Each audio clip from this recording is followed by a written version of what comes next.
माननीय मुख्यमंत्री निर्देश देइछन्ति गोटे विशेषज्ञ कमिटी करने एवं विशेषज्ञ कमिटी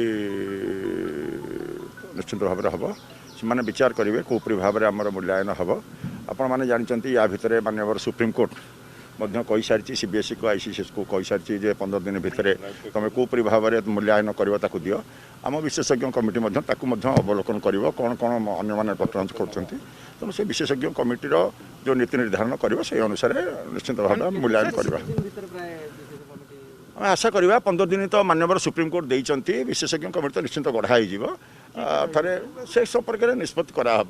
प्रकार किए निर्दिष्ट भाव में एवं कहवा ठीक हम ना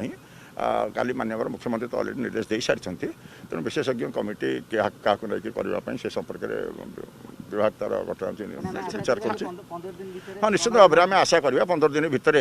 विशेषज्ञ कमिटी गढ़ा हो सारी निश्चित भाव में हम एवं तापर विशेषज्ञ कमिटी तर्जमा करेंगे कौपरी भाव में मार्क दिज्व से संपर्क तर्जमा कर बर्तमान देखा गले सीबीएसई 11th परीक्षा होता किंतु प्लस 2 रो जुक्त 2 अच्छी आम ए संपर्क में समस्त कथा आम जाचे आमर से निश्चित भाव में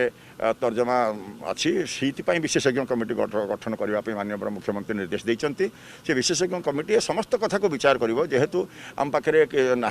कौन कौन को निपर कौ कथा को निपर संपर्क में विशेषज्ञ कमिटी